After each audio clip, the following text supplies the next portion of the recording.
Bonjour, je m'appelle Christophe Bortolazzo, je suis responsable de la recherche chez Berger-Levrault. Bonjour, je suis Youssef Miloudi, je travaille à la direction de la recherche et de l'innovation technologique chez Berger-Levrault et je m'occupe de la valorisation de la recherche et de l'innovation. Bonjour, je m'appelle Stéphanie Ray, je suis responsable de projet scientifique au sein de la DRIT.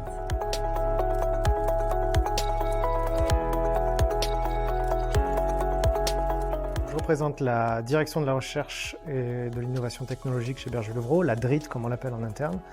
Et donc c'est une équipe qui est composée de chercheurs, de doctorants, d'étudiants, d'ingénieurs aussi, qui ont pour vocation à expérimenter tout un tas de technologies pour créer des IA, des nouvelles manières de développer, de fabriquer du code, inventer des technologies autour de l'IoT pour l'industrie 4.0, des nouvelles manières de la faire de la e-santé, de la médecine préventive, prédictive même, et puis bien évidemment aussi de construire des technologies cloud et mobiles qui auront vocation demain à être plus frugales et écologiques.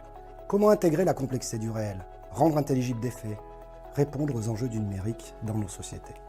Notre démarche d'innovation est ancrée dans le quotidien, centrée sur l'utilisateur, nourrie par nos travaux de recherche scientifique et technologique, le tout guidé par des exigences d'efficience, d'utilité, d'éthique et de simplicité. Clairement, l'innovation est incarnée par nos chercheuses, chercheurs, une équipe transdisciplinaire allant des mathématiques jusqu'aux sciences de l'homme et de la société. C'est cette diversité, propice au débat et à l'apprentissage, qui nous aide à pratiquer la sérendipité et à apporter de la clarté à la complexité.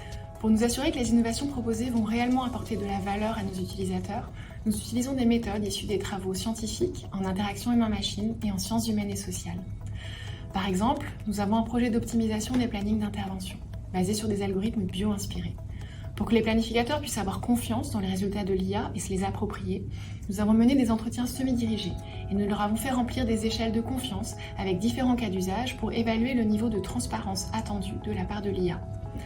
Un autre cas, complètement différent, nous souhaitons évaluer l'effet de l'introduction d'un robot social dans des établissements d'accueil pour les personnes âgées.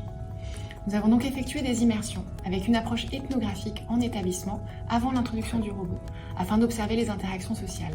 Puis, après des focus group avec résidents et professionnels pour définir les cas d'usage pertinents et éthiques, nous allons observer l'introduction du robot afin d'évaluer son acceptation située.